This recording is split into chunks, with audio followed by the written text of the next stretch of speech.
Hey everyone, welcome to 2 Car Pros. My name is Ryan, and today I'm going to show you exactly how to change the oil and filter on a 2017 Volkswagen Golf R.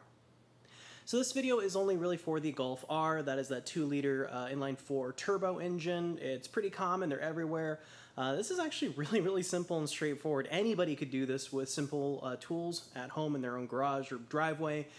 This is something you should really be doing on your own. You're going to save thousands of dollars over the course of your vehicle's life doing this service yourself. So it's important to do it and you know the job is done correctly. Not to mention you're saving all that money. So with all that out of the way, let's go ahead and get into it. So the next thing we can do is remove this beauty cover. Now, there's no fasteners or anything. You just reach in the corners and pull straight up. You don't like pull forward or around, just right up. And we can set that aside. And right there is where our oil filter lives, right next to the dip tube. So what I'm going to do is just set down some shop towels around the body of the filter housing because I don't want any drippies to get down to the engine. If they got on an exhaust manifold, it can start smoking. It can make you think the oil is leaking out when it's not. It's just not a great situation to be in. So I just like to kind of put almost like a diaper around it just to make sure you don't get any what I call false drippies. So now I'm going to take a 33mm socket and remove that housing. Now remember, it's not on super Hulk Omega tight or anything. There we go. Typically you just need to break it loose and then we can just get it the rest of the way. Just like that. Make sure that the O-ring comes along with it, which it's going to. That's really more of a older car thing. So now we can turn our attention to the filter housing. We can remove our old filter, set that aside, and then grab a nice little hook tool, or truthfully you could probably use your fingers, and just remove the old O-ring and we can set that aside. You can clean this out if you want to, but honestly it looks fine. So here is our new filter. There is our part number and link down below in the description to this or a comparable product. As far as I can tell, it doesn't matter which way it goes in, and we can just insert that until you hear that nice gratifying click and it looks just like this. Then make sure your box came with a new O-ring. You need a new one. And we're going to put that on our filter housing. Just like that. So it sits. See how mine's not quite right? Needs to be in that groove. Just like that. Very nice. And then grab some oil on the end of our fingertip and we're going to apply it to our O-ring. Because again, you never put those O-rings on dry and it's ready to go back on the car. Now this is something that I do, and down in the filter housing, I take some carburetor spray or brake clean, and I just give that a little spray, don't drown it, and I just want to clean that mating surface off where the O-ring is going to seal on the housing, because I want that to have as best chance as possible at creating a seal, and it's going to do that best if this is clean. Yeah, that's way better. So we're going to take our oil filter housing with the nice oiled up O-ring, and we're just going to put that in its place and start tightening by hand. So it says right on the cap that the torque spec is 25 Newton meters. I have my torque wrench set for that, 25 plus 5, so we're going to tighten it first to 25, and if you don't have a torque wrench, that's okay. You know, one arm tight's probably sufficient. There's 25, and then it says 5 additional, so go ahead and reset your torque wrench down to 5 Newton meters. There we go. There we are. Nice and tight. Don't go crazy on this filter housing. You can actually crack it and ruin it. So before we get started today, I'm just going to take a little walk down where we're going to be looking. Here is our oil pan. We're going to come around the back side of it. And that is our oil pan drain plug. And notice I said oil drain plug. This isn't a bolt like it's been on cars forever. This is actually a plastic oil pan. And so it needs a plastic fastener, which this is. So we're going to grab a standard screwdriver, stick it in, and wind it out. Make sure you have your catch pan ready. Don some safety goggles, because used oil in your eye is never good. Keep spinning. And there we go.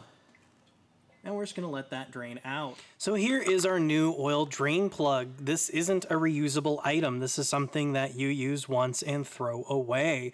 So I will have a link down below in the description to this. Maybe you could replace the O-ring on this and get away with it.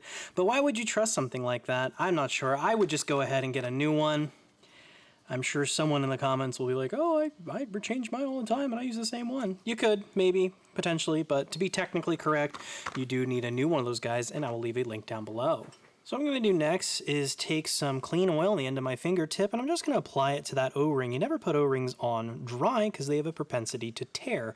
And now it's ready to go back over to the car. Once your oil is finished dribbling out, like this has, you can wait until it's absolutely done, but I think this is good enough. I'm going to grab some carburetor spray. I'm just going to spray that opening, and I'm just going to get it nice and clean. What I'm going to do next is put our new oil pan drain plug on the end of my standard screwdriver, and I'm going to install that. Now there's no torque spec or anything. It's going to click into place. Just make sure you haven't cross-threaded those plastic threads and wait for it. Like that. You'll know it's in place because it'll just kind of go book, and it won't turn anymore. Once it won't turn anymore, stop.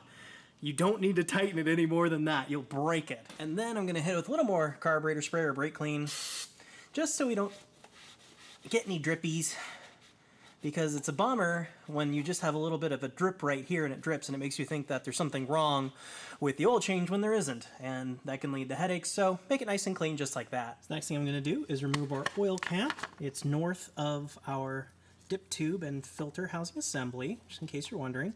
And then I'm just going to place a funnel in, just a small funnel because that's what fits in the timing cover here. See how nice and snug that fits?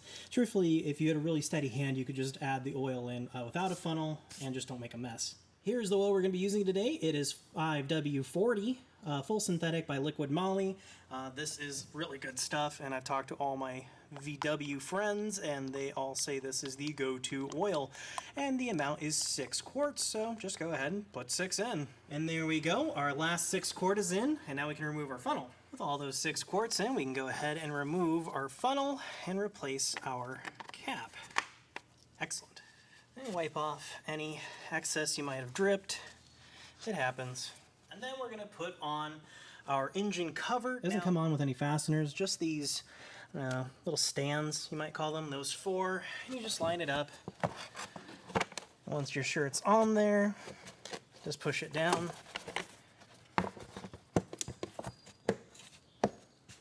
And they should make that nice affirming thump sound.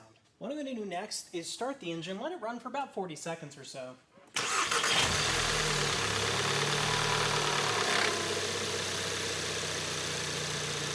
During this time, it's a good idea to look underneath the vehicle to make sure that it is not just leaking oil all over everywhere or something.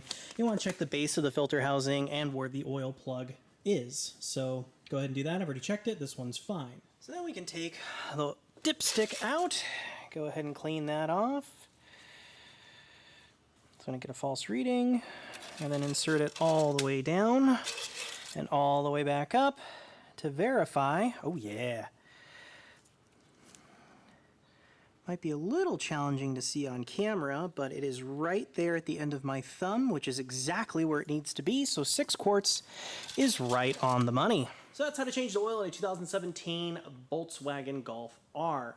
Super easy, super straightforward. You're going to be saving thousands. You're making sure the job's done correctly. It is just the way to go, and I show you how to do every single step, and all the applicable links are located down below in the description. Thank you so very much for watching this video. If you found it helpful at all, please consider giving it a like or even subscribing. It really helps my channel out. Thanks again for watching, and I'll see you next time.